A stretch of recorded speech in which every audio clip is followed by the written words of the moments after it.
जय हिंद दोस्तों, मैं शिवम गुप्ता स्वागत करता हूं आपका अपने परिवार रोजगार और अंकित पर। उम्मीद करता हूं आप सभी अच्छे होंगे, बेहतरीन होंगे, जिंदाबाद होंगे, एकदम शानदार होंगे। एक बार आप सभी प्यारे दोस्त प्यारे साथी बताएंगे आप सभी कैसे हैं। Very very very good afternoon, Radhe Radhe, जय श्री कृष्णा, जय हिंद, जय माँ सरस्वती। सभी दोस्तों को सभी प्यारे साथी क्लास से जुड़ जाएंगे, बताएंगे आप सभी कैसे हैं और क्या मेरी वॉइस और वीडियो आप सभी तक प्रॉपर तरह से पहुंच पा रही है या नहीं। एक बार सभी दोस्त सभी प्यारे साथी कंफर्म करेंगे, फिर शुरू करते हैं हम अपनी एक शानदार एक बेहतरीन एक लाजवाब क्लास। शंकर सिंह जी जुड़ चुके हैं, रंजना जी जुड़ चुकी हैं, मोनिका स्टडी, विनायक, जूही दिखाओ कमेंट नीचे करो, अमित, रंजन, सरिता, विशाल, नीतू, अंसार जी जुड़ चुके हैं, बहुत बढ़िया अंसार भाई, खुशबू यादव, गुंजन, अंशिका, गुड आफ्टरनून, कैसे हैं आप सभी? ठीक हैं, तो शुरू करते हैं हम अपने क्लास को बिना किसी देरी के। कल की जो हमारी क्लास हुई थी वो थी इंट्रोडक्शन ऑफ कंप्यूटर की, और किसी कारणवश वो थोड़ी लेट हो गई थी, तो उसका ये जो बचा हुआ पार्ट है उसे हम यहाँ पर आज की क्लास में कर रहे होंगे। सौम्या सिंह जी जुड़ चुकी हैं, दीक्षा पांडे जी जुड़ चुकी हैं, यशिका यादव जी जुड़ चुकी हैं, सोमनाथ, ज्योति, गुड़िया, अनु। ठीक है, तो बाकी के नाम बाद में कभी देखेंगे। शुरू करते हैं क्लास को बिना किसी देरी के। सबसे पहले आप मुझे ये बता दें कि जितनी भी बात थोड़ी बहुत हमने कल की क्लास में की थी, क्या वो आप सभी को समझ में आ गई? अगर मैं एक बार क्विक रिवीजन उसका कराना चाहूँ तो हम कैसे करेंगे कि कंप्यूटर शब्द लैटिन भाषा के कंप्यूट शब्द से मिलकर के बना है, जिसका अर्थ होता है गणना करना, और इसीलिए कंप्यूटर को हम हिंदी में संगणक भी कह रहे होते हैं। राइट, इसके बाद अगर हम आगे बात करते हैं तो संगणक भी कह रहे होते हैं। कंप्यूटर, फादर ऑफ कंप्यूटर किसे कहा जाता है? चार्ल्स बेबेज को 1822, 26 दिसंबर 1822 को, सॉरी 26 दिसंबर 1791 को इनका जन्म हुआ था। 1871 में इनकी मृत्यु हुई थी। इंग्लैंड के रहने वाले थे, और मदर ऑफ कंप्यूटर लेडी एडा लवलेस को कहा जाता है। चार्ल्स बेबेज ने क्या किया था? 1822 में सबसे पहले एक हमारा डिफरेंस इंजन नाम की मशीन बनाई थी, और उसके बाद ही एक एनालिटिकल इंजन बनाया 1837 में चार्ल्स बेबेज ने। इस एनालिटिकल इंजन को पहला मैकेनिकल कंप्यूटर भी कहा जाता है, और इसी पर प्रोग्रामिंग का काम किया था लेडी एडा लवलेस ने 1843 में। इसलिए लेडी एडा लवलेस को मदर ऑफ कंप्यूटर भी कहा जाता है। फिर हमने कुछ विशेषताओं की बात की थी, ये सब नॉर्मल चीज़ें हैं। ठीक है, तो आगे बढ़ते हैं इसी बात को लेकर के। तो एक क्वेश्चन आपके सामने है, ये सवाल एक पेपर में पूछा जा चुका है, इससे पहले आपके में तो नहीं पूछा गया, बट एक दूसरे एग्जाम में पूछा गया था। मैं चाहता हूँ कि इसका आंसर आप लोग मुझे दें। जो भी आपने कल की क्लास में पढ़ा है तो आपको ये पता तो होना चाहिए कि आखिरकार यहाँ से क्वेश्चन आते किस टाइप के हैं। तो बताएं इस सवाल का आंसर क्या होगा। देखें, जैसे कि आजकल ना आपके एग्जाम में स्पेशली जो थोड़े अच्छे लेवल के एग्जाम होते हैं, जो अपर लेवल पोस्ट के एग्जाम होते हैं, उनमें जो क्वेश्चन है ना वो स्टेटमेंट वाइज पूछा जा रहा है। अब ऐसे वन लाइनर नहीं पूछा जा रहा, सीपीयू की फुल फॉर्म क्या है, कंप्यूटर का दिमाग किसे कहते हैं, नहीं। प्रॉपर आपको कॉन्सेप्ट क्लियर होनी चाहिए, स्टेटमेंट वाइज क्वेश्चन पूछा जा रहा है। जैसे कि यहाँ पहचान कीजिए कि कंप्यूटर की विशेषताओं से संबंधित दिए गए कथन सत्य हैं या असत्य हैं। स्मरण शक्ति, कंप्यूटर हमारे लिए डेटा को याद रख सकता है, बताओ ये बात सही है या गलत है। बताएंगे ये जो बात है, ये जो स्टेटमेंट है ऑप्शन नंबर ए, ये सही है या गलत है। तो आप कहेंगे ये बात तो सही है कि इसके पास स्मरण शक्ति होती है और ये हमारे लिए डेटा को याद रख सकता है। ठीक है, अच्छा, कोई बौद्धिक स्तर आईक्यू नहीं, यानी कि कंप्यूटर बिना निर्देश के कोई कार्य नहीं करता है। जी हाँ, ये बात भी सही है कि इसके पास खुद की कोई बुद्धि नहीं होती, ये बिना किसी इंस्ट्रक्शंस के कोई काम नहीं करेगा। तो इस सवाल का आंसर हमारा क्या हो जाएगा मेरे भाई? इस सवाल का आंसर हमारा ऑप्शन डी हो जाएगा। ठीक है, पहला भी सही है और दूसरा भी सही है। चलो, यहाँ तक की बात में कोई भी दिक्कत नहीं है। अब बात आती है कि हमारा जो कंप्यूटर है वो आखिरकार काम कैसे करता है। हमारा जो कंप्यूटर है ना मेरे भाई, ये आखिरकार किस प्रकार काम करता है, तो हम समझेंगे कि ये बिल्कुल वैसे ही काम करता है जैसे आप और मैं। आप और मैं मतलब जैसे मनुष्य हम लोग काम करते हैं, बिल्कुल उसी तरह से कंप्यूटर भी काम करता है। कैसे भैया? तो इसे हम कहते हैं इनपुट प्रोसेस आउटपुट। इसको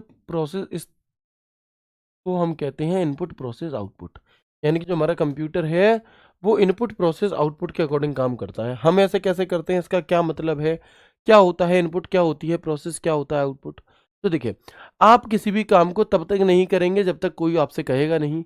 मम्मी ने आपसे कहा बेटा 1 कप चाय बना ला, ठीक है, तो मम्मी ने आपसे कहा मतलब आपको एक इंस्ट्रक्शंस दिया, एक आदेश दिया, एक ऑर्डर दिया, या मैं यूं कहूं कि एक इनपुट दिया। तो जब हमें कोई या हम कंप्यूटर को कोई इंस्ट्रक्शंस देते हैं किसी काम को करने का, उसको इनपुट कहा जाता है। अब मम्मी ने जब आपसे कहा कि भैया एक काम करो, क्या करो, चाय बनाओ, तो आपको इनपुट मिल गया। अब आपने उस इनपुट को रिसीव करा, सुन लिया, फिर आप उसकी प्रोसेसिंग में लग गए। फिर आप चाय बनाने लग गए, आपने पानी चढ़ाया, थोड़ी सी चाय की पत्ती डाली, थोड़ी चीनी डाली, थोड़ी अदरक कूटी, थोड़ी इलायची डाली, फिर दूध ज़्यादा डल गया तुम पे तो मम्मी की डांट भी पड़ी, लेकिन फाइनली फिर आपकी जो चाय है वो बन करके तैयार हो गई। ये तो पूरी प्रोसेसिंग थी। फिर मम्मी ने जिस काम के लिए आपसे कहा था वो आपने उन्हें करके दे दिया, जो उसका रिजल्ट दे दिया, तो वो हमारा क्या हो गया, वो मेरे भाई हमारा रिजल्ट ही आउटपुट कहलाता है।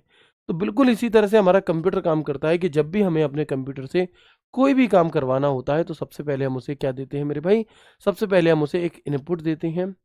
इनपुट को वो कंप्यूटर रिसीव करता है, रिसीव करने के बाद उसकी प्रोसेसिंग करता है, और प्रोसेसिंग के पश्चात जो रिजल्ट हमें प्रोवाइड करता है उस रिजल्ट को ही हम आउटपुट कहते हैं। उस रिजल्ट को ही हम क्या कहेंगे मेरे भाई, उस रिजल्ट को ही आउटपुट कहा जाता है। तो हमारा कंप्यूटर किस तरह से काम करता है, इनपुट प्रोसेस आउटपुट की तरह काम करता है, और हम आप भी ऐसे ही काम करते हैं। ठीक है, इनपुट जो हम कंप्यूटर को देते हैं वो इनपुट है।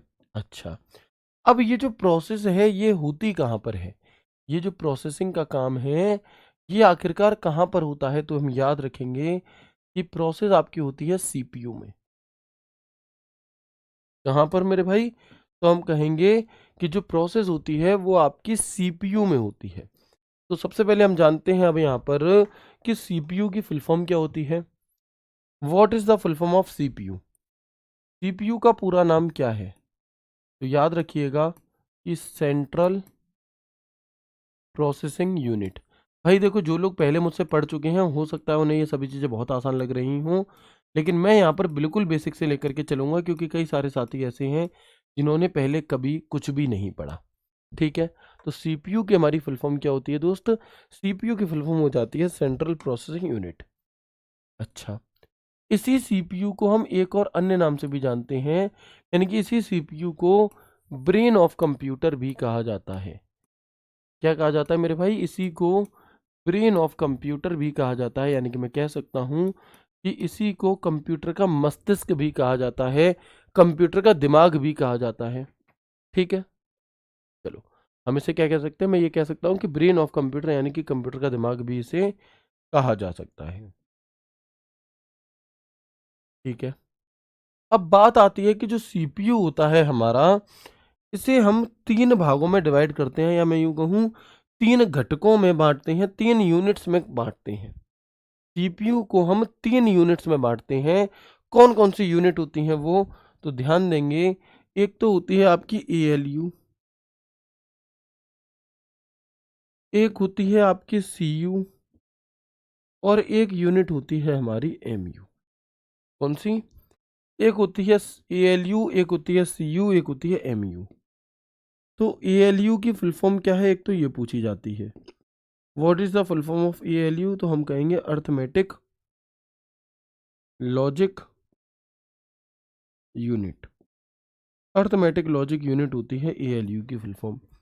अगर मैं बात करता हूँ सीयू की फुल फॉर्म की, तो आप देखेंगे कि कंट्रोल यूनिट जो है आपकी वो होती है सीयू की फुल फॉर्म, और एमयू की फुल फॉर्म क्या होती है मेरे भाई, तो हम कहेंगे कि मेमोरी यूनिट जो होती है ये हमारी यहाँ पर एमयू की फुल फॉर्म होती है। किसकी, बिल्कुल,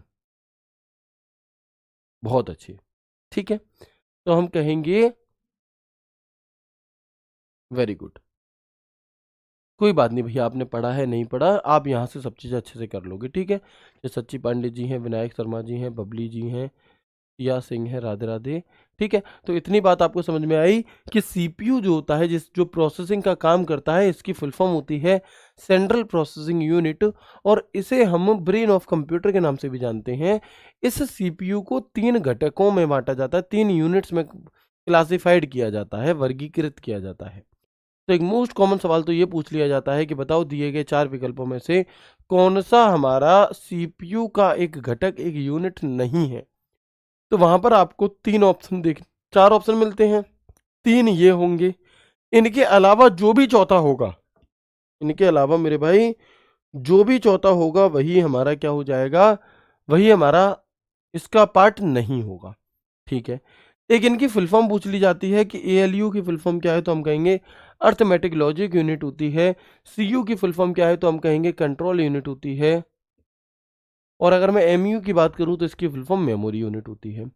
अब ये काम क्या करते हैं, अब ये मेरे भाई काम क्या करते हैं तो समझेंगे कि हमारा कंप्यूटर जितनी भी मैथमेटिकल कैलकुलेशंस करता है, मैथमेटिकल कैलकुलेशंस यानी कि गणनाएं, यानी कि जो भी आपकी प्लस माइनस वाली कैलकुलेशंस होती हैं,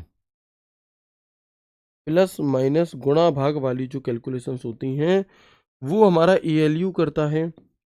और जो लॉजिकल कैलकुलेशंस होती हैं कंपैरिजन करने वाली, ग्रेटर देन, लेस देन, ये हमारी लॉजिकल कैलकुलेशंस भी एएलयू ही करता है।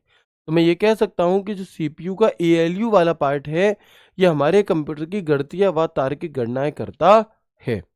ठीक है, सीयू क्या है जी, तो सीयू की फुल फॉर्म है कंट्रोल यूनिट, यानी कि हमारे पूरे कंप्यूटर को जो कंट्रोल करने का काम होता है वो किसका होता है, वो इसी सीयू यानी कि कंट्रोल यूनिट का होता है। और इस कंट्रोल यूनिट को ही हम और आप एक और अन्य नाम से जानते हैं, नर्वस सिस्टम ऑफ कंप्यूटर।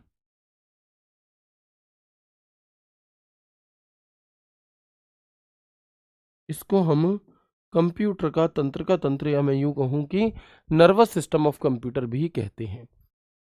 ठीक है, और अगर हम इसके आगे और बढ़ें तो जो एमयू है यानी कि जो मेमोरी यूनिट है हमारा, इसे हम, इसके स्थान पर कई बार आपको रजिस्टर या कैश मेमोरी लिखा हुआ मिल सकता है। मतलब कई बार ऐसा हो सकता है कि बताओ दिए गए 3-4 विकल्पों में से कौन सा हमारा सीपीयू का एक पार्ट नहीं है, तो वहां पर आपको एएलयू, सीयू और एमयू की जगह पर रजिस्टर लिखा मिल जाए, या फिर एएलयू, सीयू और एमयू की जगह पर कैश लिखा मिल जाए, तब तो सही होगा। क्योंकि मेमोरी यूनिट को हम दो भागों में बांटते हैं, रजिस्टर मेमोरी और कैश मेमोरी। हालांकि जब हम मेमोरी वाला चैप्टर पढ़ेंगे तो इनको भी और डिटेल में जानेंगे, बट अभी हमें सिर्फ इतना जानना है कि ये भी सही होता है। ठीक है भैया, तो यहाँ तक की बात आपको अच्छे से क्लियर हो गई होगी, यहाँ तक कोई भी दिक्कत नहीं आई होगी।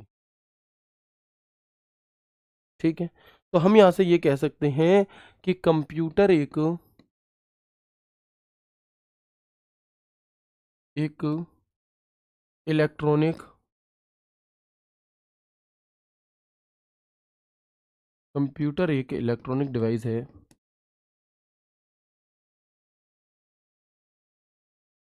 जो गणितीय व तार्किक दोनों प्रकार की दोनों प्रकार की गणना करने में सक्षम होता है। क्योंकि एक बार एग्जामिनर ने ऐसा सवाल पूछा था कि बताओ कंप्यूटर किस प्रकार की गणना कर सकता है, किस प्रकार की कैलकुलेशंस कर सकता है, तो हम कहेंगे कि जो कंप्यूटर है ये हमारा तार्किक व मतलब मैथमेटिकल एंड लॉजिकल दोनों प्रकार की कैलकुलेशंस कर सकता है। ठीक है जी, अब यहाँ तक की बात तो क्लियर हो गई होगी, कोई दिक्कत भी नहीं होगी। अब देखो यहाँ से सवाल कैसे पूछे जाते हैं, अगर मैं आपको बताऊं कि ये जो बात मैंने आपको बताई है, यहाँ से रिलेटेड जो सवाल है मेरे भाई वो कैसे पूछे जाते हैं, मतलब अभी आपने कुछ पढ़ा नहीं है ज़्यादा, और इतने से भी सवाल बनते हैं, सिर्फ इतनी से शुरुआत, जस्ट शुरुआत हुई है, तो सवाल कहीं से भी आ सकता है। देखो क्या क्वेश्चन पूछा गया आपसे, ये सवाल आपको क्लियरली विजिबल है या नहीं है, सीन 2 है, देखना है इसमें। अभी देखो आपको ये अच्छे से क्लियर होगा, मैं गायब हो गया हूं, तो ये सवाल आपसे पूछ रहा है कि कंप्यूटर सिस्टम में अंक गणितीय तर्क इकाई यानी कि एएलयू क्या काम करती है। 4 ऑप्शन दिए गए हैं, आंसर आप खुद बताएं, कर दो सीन 1। ठीक है, क्लियरली विजिबल होगा, मैंने बड़ा कर दिया थोड़ा सा, तो आप मुझे बताएं कि इसका आंसर क्या होगा इस सवाल का, जितनी बात पढ़ी है सिर्फ उतने से। और ये आपका पेपर में पूछा गया, एक दूसरे में यूपिटर प्लस एक पेपर कराती है कोई सा, उसमें ये पूछा गया था। तो इनपुट आउटपुट डिवाइस को जोड़ने का काम करता है एएलयू, मेमोरी को आवंटन का मैनेज करने का काम करता है एएलयू, डेटा प्रवाह को कंट्रोल करने का काम करता है एएलयू, या फिर अंकगणितीय व लॉजिकल गणना करने का काम करता है एएलयू। तो आप अपने आप, आपका दिल, अपना जिगर, आपका गुर्दा आवाज करेगा कि भैया इस सवाल का उत्तर तो ए है। ऐसे भी सवाल पूछे जाते हैं भैया, इसीलिए तो बताया आपको कि हाँ, ऐसे भी सवाल पूछे जाते हैं। तो यहाँ से आपको एक कॉन्फिडेंस आएगा कि हाँ, हम सही चीज पढ़ रहे हैं और इसी तरीके से क्वेश्चन बनते हैं। ठीक है, इन इंग्लिश देखेंगे, what does the arithmetic logic unit in computer system do. इसका क्या काम होता है, तो मैंने बताया आपको, वर्बली बता दिया कि क्या काम होता है। तो हम कहेंगे कि ये हमारे कंप्यूटर में होने वाली तार्किक व गणितीय गणनाओं को करने का काम ईएलयू करता है। ठीक है, अच्छा, इसके अलावा इसी से रिलेटेड एक और सवाल पूछा गया था, देखो क्या सवाल है। एएलयू अर्थमेटिक लॉजिक यूनिट का प्राथमिक कार्य क्या है, बताओ। क्वेश्चन वही है, पूछे जाने का तरीका चेंज कर दिया, या वही है क्वेश्चन, एक बार देखूं। नहीं, अलग अलग है, देखो यहां पर प्राइमरी फंक्शन ऑफ एएलयू पूछा है, तो सवाल वही है और पूछे जाने का तरीका बदल दिया। और देखो, ये अलग पेपर में पूछा गया है, ये अलग पेपर में पूछा गया है, लेकिन कॉमन बात यह है कि यहां भी 79 नंबर पे रखा गया, यहां भी 79 नंबर पे रखा गया। ठीक है, तो हम क्या कहेंगे मेरे भाई कि जो एएलयू है ये क्या काम करता है, ये मेमोरी उपयोग की निगरानी करता है। ये उपयुक्त में से कोई नहीं, यूपिटर प्लस सीखे हैं इसलिए उसमें 5 ऑप्शन आते हैं। आंकड़ों का भंडारण करता है, इनपुट आउटपुट डिवाइस को मैनेज करता है, या फिर गणना और तार्किक संक्रियाएं, भैया गणना और तार्किक संक्रियाएं करता है। What is the primary function of ALU arithmetic logic unit, तो हम कहेंगे performing calculations and logical operations. तो एक नहीं, दो दो पेपरों में सवाल पूछा जा चुका है यहां से। तो आंसर इज ऑप्शन बी, और यहाँ पे हमारा आंसर इज ऑप्शन ए। ठीक है जी, तो मैं यहाँ ये लिख सकता हूं,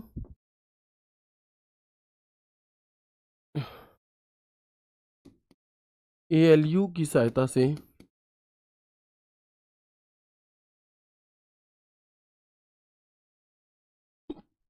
कंप्यूटर गणितीय व तार्किक गणनाएं करता है, व तार्किक गणनाएं करता है। ठीक है जी, चलिएगा। अब अगर हम एक और सवाल आपको दिखा दूं इसी से रिलेटेड, कि एक और पूछा गया और किसी और एग्जाम में पूछा गया, 3 सवाल एक ही टॉपिक दूसरे से पूछा गया, इसका आंसर भी बता दो तो और कॉन्फिडेंस आएगा अंदर। कि अंकगणितीय संचालन और तार्किक संचालन किसके द्वारा किए जाते हैं, बताओ इनमें से किसके द्वारा अंकगणितीय संचालन और तार्किक संचालन किए जाते हैं, इनमें से किसके द्वारा किए जाते हैं। आउटपुट यूनिट के द्वारा, ऐसा तो आउटपुट यूनिट जैसा तो कोई यूनिट ही नहीं है। इनपुट यूनिट, भाई इनपुट यूनिट जैसा तो कोई यूनिट ही नहीं है। कंट्रोल यूनिट, कंट्रोल यूनिट होता तो है लेकिन ये तो पूरे सिस्टम को कंट्रोल करने का काम करता है। तो आंसर इज एएलयू, कि अर्थमेटिक लॉजिक यूनिट के द्वारा ये काम किया जाता है। तो बताओ, बड़ा कॉन्फिडेंस, बिल्कुल बड़ा होगा भाई। ओके, चलिएगा। तो अब जो मैंने आपको यहाँ पर एक बात बताई कि हमारा कंप्यूटर किस तरह से काम करता है, तो हमारा कंप्यूटर इनपुट प्रोसेस आउटपुट के चक्र में काम करता है। पहले हम इनपुट देते हैं, फिर प्रोसेसिंग होती है, फिर आउटपुट देते हैं। तो इसी आईपीओ को क्या कहा जाता है मेरे भाई, इसी आईपीओ को आईपीओ साइकिल कहा जाता है, इनपुट प्रोसेस आउटपुट। तो इसी को क्या कहा जाता है मेरे भाई, इसे इनपुट प्रोसेस आउटपुट यानी कि आईपीओ साइकिल कहा जाता है। तो एक चीज याद रखना कि जब भी हम कंप्यूटर को इनपुट देते हैं तो उसकी प्रोसेसिंग होकर हमें आउटपुट मिलता है। लेकिन अगर कभी भी आपसे ये पूछ लिया जाए कि अगर हम कंप्यूटर को डेटा देते हैं, डेटा, तो उसकी प्रोसेसिंग के बाद हमें इंफॉर्मेशन मिलती है, क्या मिलती है, तो हम ये कहेंगे, तो हम कहेंगे मेरे भाई कि यहां पर मैं इस बात को लिख सकता हूं कि डेटा को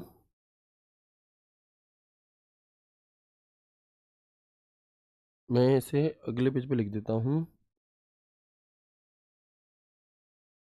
सीपीयू द्वारा डेटा को रिसीव कर प्रोसेसिंग के पश्चात, प्रोसेसिंग के पश्चात सीपीयू द्वारा डेटा को रिसीव कर प्रोसेसिंग के पश्चात इंफॉर्मेशन में बदल दिया जाता है। किस में बदल दिया जाता है? तो हम याद रखेंगे कि इंफॉर्मेशन में बदल दिया जाता है। जबकि अगर मैं सेम बात सिर्फ डेटा की जगह इनपुट लिख दूं और प्रोसेसिंग इंफॉर्मेशन की जगह आउटपुट लिख दूं तो सेम बात हो जाएगी। कैसे? तो देखेंगे कि अगर यहाँ पर डेटा ना लिखा हो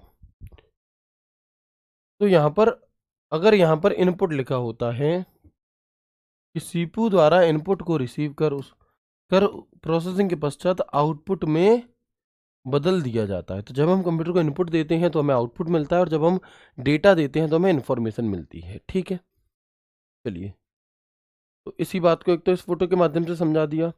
इसी बात को ऐसे समझ सकते हो कि इनपुट प्रोसेस आउटपुट और डेटा प्रोसेस इन्फॉर्मेशन।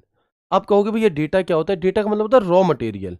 मतलब raw material in the sense ऐसे मान सकते हो कि मैंने आपसे बस ऐसे ही रैंडमली बोल दिया है ना, मैंने आपको ऐसे ही बोल दिया कि एक काम करना, एक स्टूडेंट है, इसके सब्जेक्ट में इतने नंबर आए, इसमें इतने, इसमें इतने, इसमें इतने, आपने सुन लिया।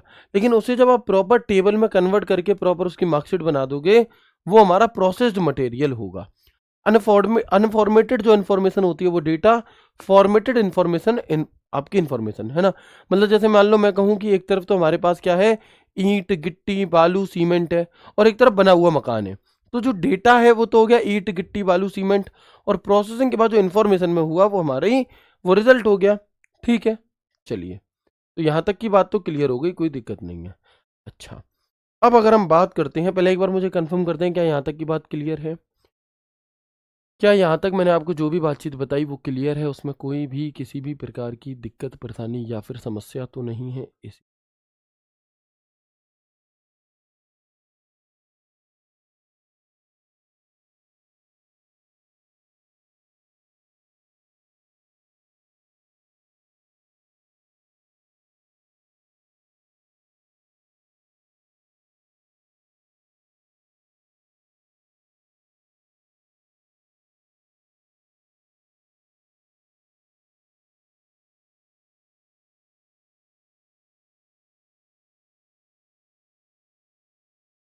ठीक है, ऑल क्लियर। चलो, अब हम बात करते हैं कि हमारा जो कंप्यूटर सिस्टम है ये किन चीज़ों से मिलकर के बनता है, यानी कि हमारा एक कंप्यूटर जो है वो ओवरऑल काम कैसे करेगा, किन किन चीज़ों की ज़रूरत पड़ेगी।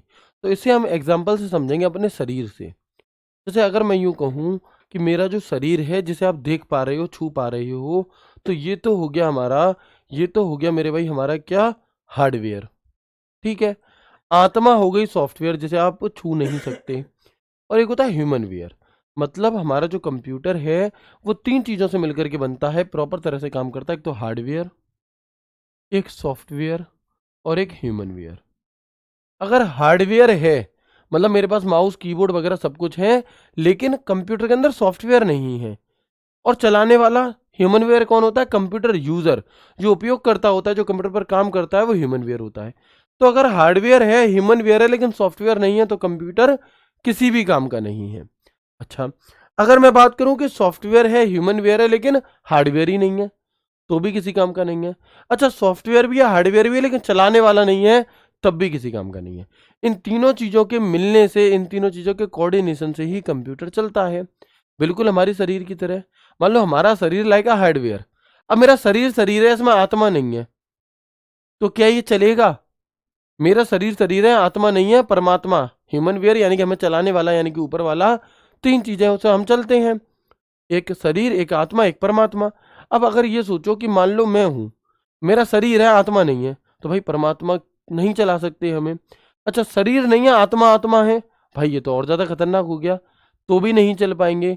तो शरीर भी होना चाहिए, आत्मा भी होनी चाहिए, और परमात्मा की मर्जी भी होनी चाहिए। ना जाने कितने लोग ऐसे हैं जिनके शरीर में शरीर भी है, आत्मा भी है, लेकिन परमात्मा की मर्जी नहीं है, तो एक कदम भी आगे नहीं बढ़ पाते।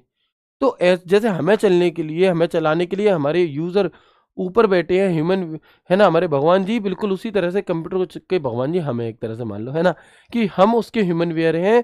उसे चलाने के लिए कंप्यूटर यूजर को ही ह्यूमन वेयर कहा जाता है। तो इन तीनों चीजों के कोऑर्डिनेशन से कंप्यूटर काम करता है, सामंजस्य से। हार्डवेयर कौन से होते हैं? तो हर वह उपकरण जिसे आप देख और छू सकते हो वो हमारा हार्डवेयर होता है। हर वो उपकरण जो कंप्यूटर से संबंधित है, जैसे माइक हो गया, कीबोर्ड हो गया, माउस हो गया, स्टाइलस हो गया, कुछ भी। ठीक है। सॉफ्टवेयर कौन से होते हैं? तो सॉफ्टवेयर जैसे कि आपका ऑपरेटिंग सिस्टम, जैसे जब हम अपने फ़ोन को ऑन करते हैं तो एंड्रॉयड लिखा आता है। ठीक है।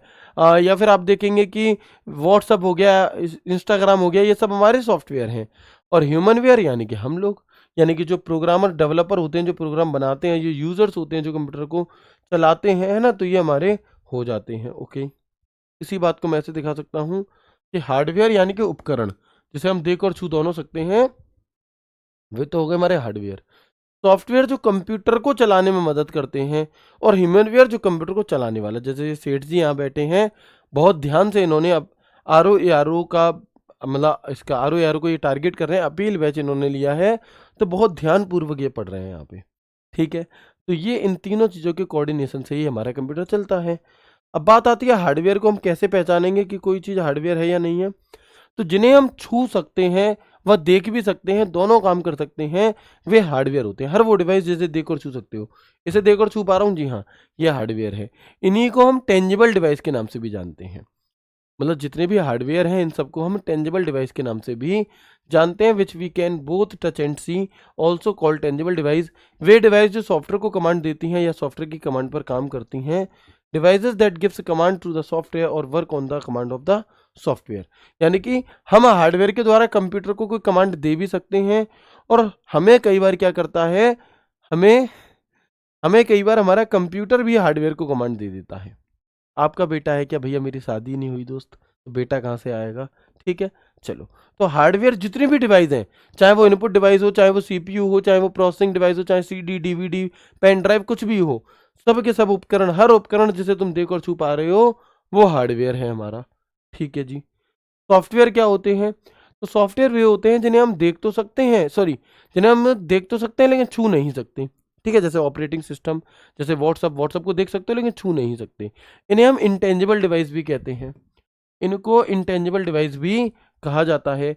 और वे डिवाइस जो हार्डवेयर द्वारा दी गई कमांड पर काम करती हैं, वे डिवाइस जो हार्डवेयर द्वारा दी गई कमांड पर काम करती हैं, क्या कहलाती हैं? सॉफ्टवेयर कहलाती हैं। ठीक है। और ह्यूमन वेयर क्या होता है जी? ह्यूमन वेयर, तो हम कहेंगे कंप्यूटर उपयोगकर्ता को ह्यूमन वेयर कहा जाता है, यानी कि जो कंप्यूटर यूजर होता है, जो कंप्यूटर को चला रहा होता है, उसी को क्या कहा जाता है मेरे भाई? ह्यूमन वेयर कहा जाता है। ठीक है। तो एक बार मुझे कंफर्म करेंगे, क्या यहाँ तक मैंने जो आपको बातचीत बताई, ये आपको क्लियर हो गई? यस और नो? राइट। चलिएगा, एक बार मुझे कंफर्म करेंगे क्या जो भी बातचीत मैंने आपको इतनी देर में बताई है, क्या ये आपको अच्छे से क्लियर हो गई? देन मैं आपको थोड़ा सा फिर पीछे लेकर के चलूँगा और एक दूसरी बात हम यहाँ पर करेंगे।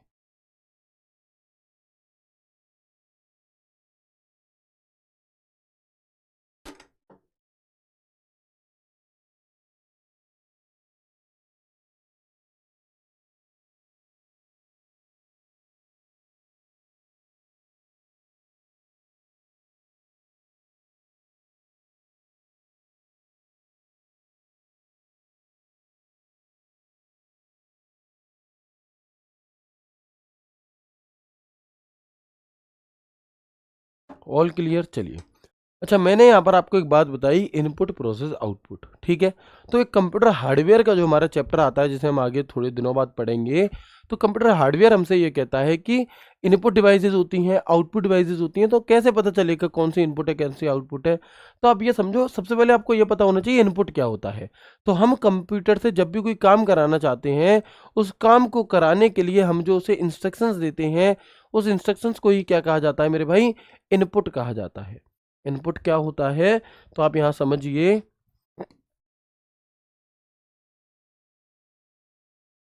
हमारे द्वारा या कंप्यूटर यूजर द्वारा, हम कहेंगे कि कंप्यूटर यूजर के द्वारा कंप्यूटर को जब कोई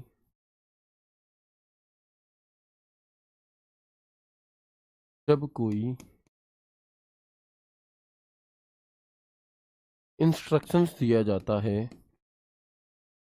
इंस्ट्रक्शंस दिया जाता है,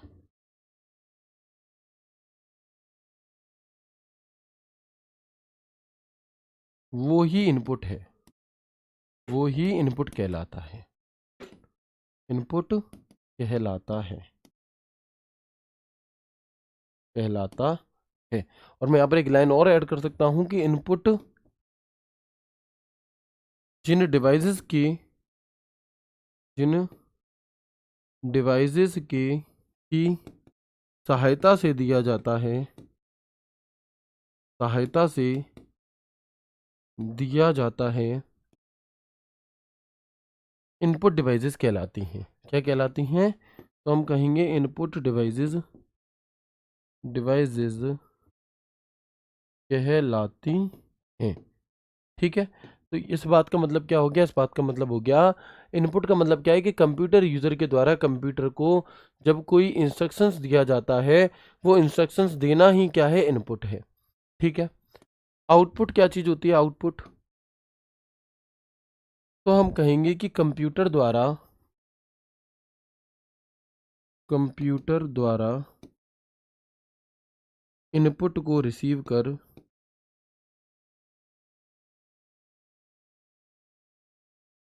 रिसीव कर उसकी प्रोसेसिंग करके, उसकी प्रोसेसिंग के पश्चात, की प्रोसेसिंग के पश्चात हमें जो रिजल्ट मिलता है, रिजल्ट प्राप्त होता है, वही रिजल्ट आउटपुट कहलाता है। वही रिजल्ट जो है मेरे भाई वो हमारा आउटपुट कहलाता है। ठीक है, तो जिन डिवाइसेस, आउटपुट जिन डिवाइसेस की सहायता से प्राप्त होगा, आउटपुट जिन डिवाइसेस की सहायता से, जिन डिवाइसेस की सहायता से प्राप्त होता है, आउटपुट जिन डिवाइसेस की सहायता से प्राप्त होता है, वे आउटपुट डिवाइस कहलाती हैं। वे आउटपुट डिवाइस कहलाती हैं। ठीक है जी, चलो। तो ये हमारा यहाँ पर इनपुट क्या होता है, आउटपुट क्या होता है, इनपुट डिवाइस कौन सी होती है, मतलब क्या होती हैं, आउटपुट डिवाइस क्या होती हैं, ये बात हमारी यहाँ पर हो चुकी है क्लियर। ठीक है, अब इनपुट कौन सी होती हैं, इनपुट डिवाइसेस कौन सी होती हैं, आउटपुट डिवाइसेस कौन सी होती हैं, उस चैप्टर को ही मैं अगला कर लूंगा, जिससे कि आपको चीज़ें अच्छे समझ में आ जाएंगी, है ना। अब जो थ्योरी है उसे तो हम रखते हैं आज की क्लास में यहीं तक। ठीक है, क्योंकि अब हम अगला चैप्टर पढ़ेंगे computer hardware, input and output device. तो इनपुट क्या होता है वो आपके समझ में आ गया, आउटपुट क्या होता है वो समझ में आ गया। अब कौन कौन सी डिवाइस इनपुट आउटपुट होती हैं उसकी बारी है। लेकिन उससे पहले मैं ये चाहूंगा कि आप जो भी कुछ हम पढ़ रहे हैं, है ना, जो भी कुछ हम पढ़ रहे हैं उससे रिलेटेड कैसे क्वेश्चन बनते हैं, अगर हम एक बार उस पर नजर मारें, तो मैं आपका एक बार टेस्ट लेना चाहूंगा, टेस्ट योर सेल्फ आपको देना चाहूंगा कि आप खुद को ये जांचो कि आप कहाँ पर स्टैंड कर रहे हो, आप चीज़ों को पढ़ रहे हो तो आपको समझ में आ रही है या नहीं, यहाँ से किस प्रकार के सवाल बनते हैं वो। तो आपके सामने क्वेश्चन नंबर 1 है कि the term computer is derived from which language and what does it primary mean.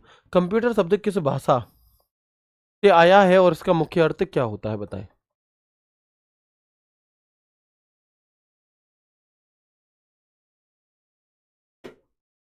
ठीक है भैया, तो हम क्या कहेंगे कि जो हमारा कंप्यूटर है लैटिन भाषा से मिलकर बना है, जिसका अर्थ होता है गणना करना। क्या करना? गणना करना। Next question, who conceptualised mechanical computing device in 19th century, what could automatically perform complex calculation, thus earning the title of father of computer. Father of computer इनमें से किसे कहा जाता है, ओवरऑल ये पूछा गया है। तो हम क्या कहेंगे बड़ी आसानी से? चार्ल्स बेबेज को। नेक्स्ट क्वेश्चन, चार्ल्स बेबेज का डिफरेंस इंजन मुख्य रूप से किसके लिए डिजाइन किया गया था? Charles Babbage difference engine was primarily design to, किस उद्देश्य से डिजाइन किया गया था चार्ल्स बेबेज का, बताएंगे। तो हम कहेंगे कि ये प्रोग्रामिंग लैंग्वेज के लिए नहीं, डिस्प्ले ग्राफिक एंड चार्ट के लिए नहीं, स्टोर लार्ज वॉल्यूम डेटा के लिए नहीं, ऑटोमेटिक मैथमेटिकल कैलकुलेशंस के लिए हाँ।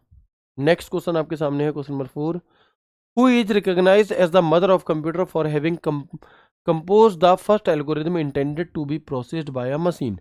बताएंगे कौन व्यक्ति पहला एल्गोरिथम तैयार करने के लिए कंप्यूटर की माता मानी जाती हैं जिसे मशीन द्वारा प्रोसेस किया जा सके। तो कंप्यूटर की माता ग्रेस होपर नहीं जी, जॉर्जिना विटमोर ये तो पत्नी है, कैथरीन जॉनसन नहीं, एडा लवलेस हाँ।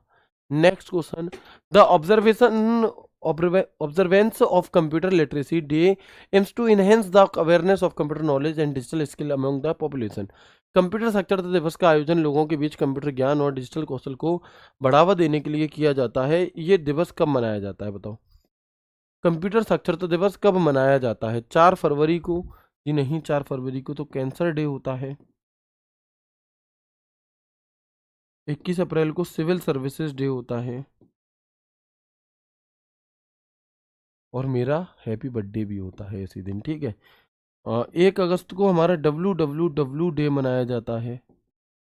बचा कौन सा? 2 दिसंबर। 2 दिसंबर को कंप्यूटर साक्षरता दिवस मनाया जाता है। नेक्स्ट क्वेश्चन और आखिरी क्वेश्चन आज की क्लास का, कि one of the inherent limitations of computer is that they computer एक अंतर्निहित सीमा ये है कि कंप्यूटर की इनमें से कौन सी लिमिट है? स्वतंत्र निर्णय ले सकते हैं कंप्यूटर, ये लंबे समय तक थक जाते हैं, मानव की तरह सोच सकते हैं, और इनमें से कौन सी लिमिटेशन है कंप्यूटर की? कल की क्लास में हमने अच्छी बातें मतलब उसकी कमियां खामियां सब कुछ हमने जानी थी, तो आप मुझे बताओ इनमें से कौन सी लिमिटेशन है?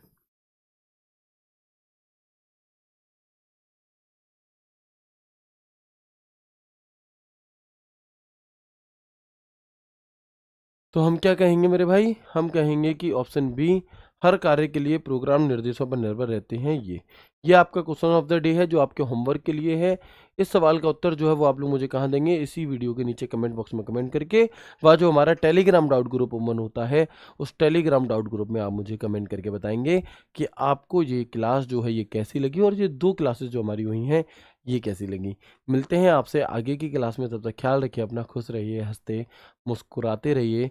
राधे राधे, जय श्री कृष्ण। अच्छा, मैं आपको इन्फॉर्म करना चाहूँगा कि ये जो क्लास है आपकी सिर्फ इस वीक और नेक्स्ट वीक है ना, सिर्फ इस वीक और next week Monday to Friday रही, मतलब सॉरी थर्सडे फ्राइडे रहेगी, क्योंकि इस वीक और नेक्स्ट वीक फिर होली का त्यौहार है इस वजह से। उसके बाद फिर हमारी जो क्लास है ये मतलब मेरी जो क्लास है वो 3 दिन होती है, तो उसे हम आपके थर्सडे फ्राइडे और सैटरडे किया करेंगे, ठीक है। अभी आपको जो भी चीज़ें जैसी लगी हैं एक बार मुझे ज़रूर बताइएगा। मिलते हैं आपसे आगे की क्लास में नेक्स्ट थर्सडे को। तब तक ख्याल रखिए अपना, खुश रहिए, हंसते मुस्कुराते रहिए। राधे राधे, जय श्री कृष्णा, जय हिंद।